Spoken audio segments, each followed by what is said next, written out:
Now we're going to have a look at creating result filters. From your home page, we'll click the Analyze Results link. On this page, you are presented with options on how to access your results. Namely, you can select a filter or you can create a new one. We're going to create a new filter by clicking this link.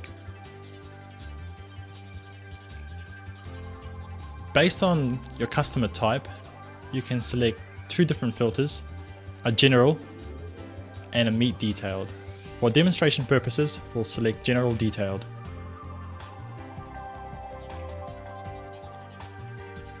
Then click OK. You're then presented with fields you can create a filter for, including reported within, reported from dates, analysis, components.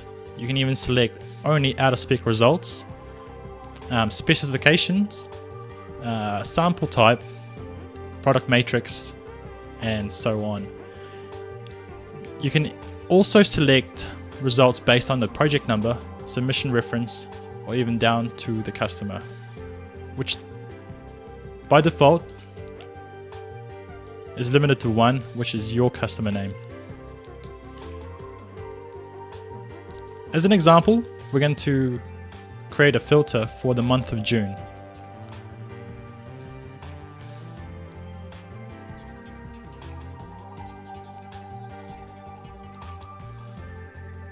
Once all fields have been selected, click OK. This should return you to the Analyze Results page. This should have all the samples and results from the month of June. After creating the filter, we can then save it. To do so, we'll need to click the Save Filter icon.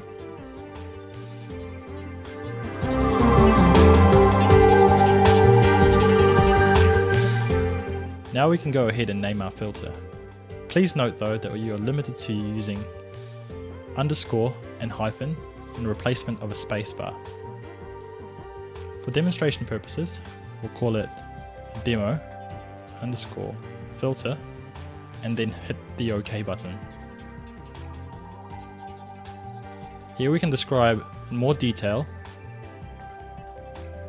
what the filter contains. So, type in results for June 2013, then hit OK.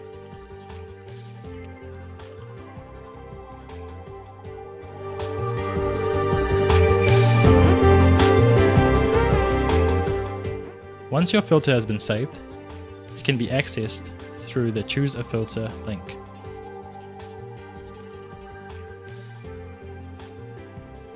As you can see, the filter we just created is available through there. If we click it, it should display in the Analyze Results page.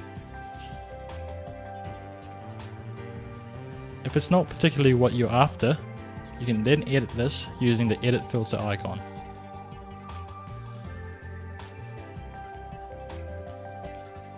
You're presented with the same search filter dialog as you were when you first created it.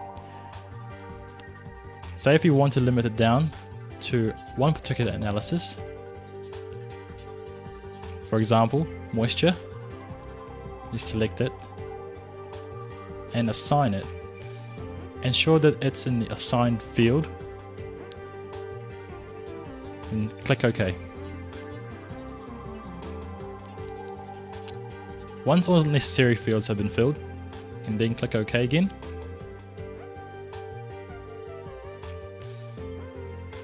And this page should refresh with results limited to moisture.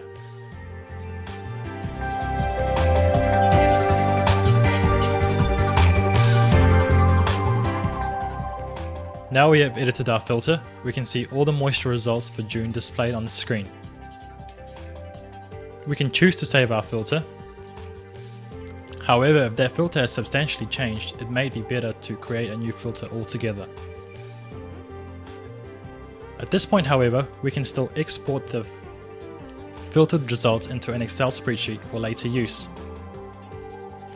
To export the results, either as a CSV or Excel file, simply click on the appropriate button. Our results will be downloaded into our computer's downloads folder, and this process will vary depending on the type of internet browser we are using. Once the newly downloaded file is located in an appropriate folder, we should be able to double click it and it should open.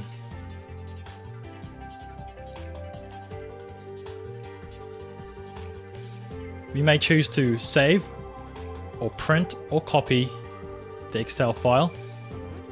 Additionally, we can add extra fields that can be exported out, and I can cover this later on in the process.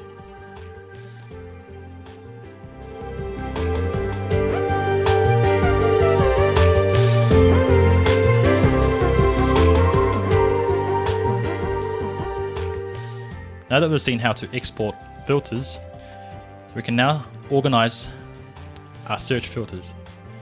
For example, how to rename a filter description, found here. We can do this by clicking the Manage Filters link and selecting the very top option of Rename a Filter. Select the filter you want to choose the description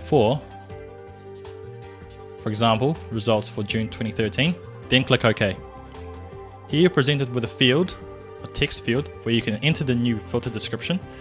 For example, we'll choose results for moisture, June 2013. Simply click OK,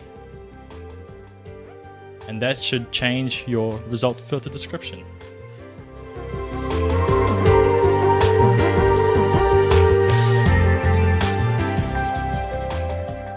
Another way to manage your filters is the ability to delete them.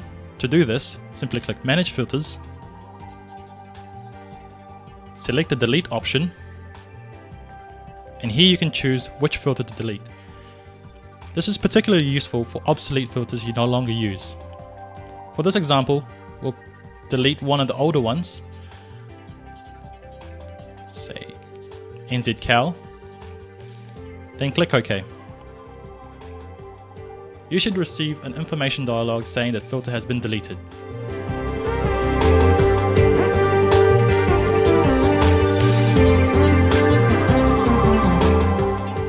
Your normal file export includes set number of fields by default. However, if this doesn't provide the information you require, we can add extra fields using the Fields function under Manage Filters.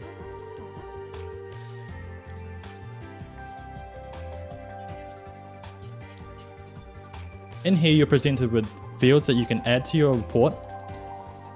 For example, we can add cipher. Simply assign this, then click OK. This is however not presented to you in the main page. It can be seen using the export file.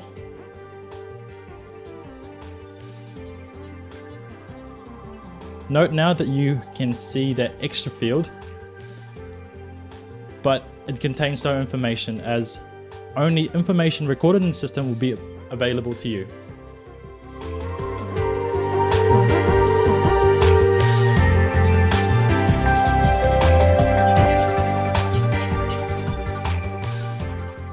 Another useful feature of managing your filters is the ability to set a default filter every time you access your Analyze Results page. To do so, simply click Manage Filters, select Default, then select the filter you want to make as your default. Click OK. You should get an information box saying that that filter has now been set as your default. As a demonstration, I'll show you. If I click back into the home page, then click Analyze Results,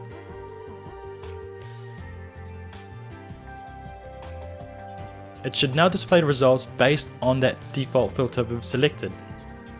If we want to change our default filter, simply repeat the process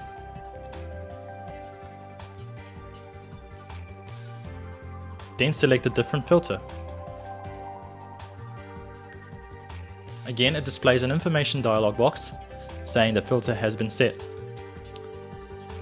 Please note though that any changes to the default filter setting will not be seen until you log back into the system. If you want to remove a default filter, we can do so by repeating the process once again. But at the very last stage, instead of selecting a filter, simply click Cancel.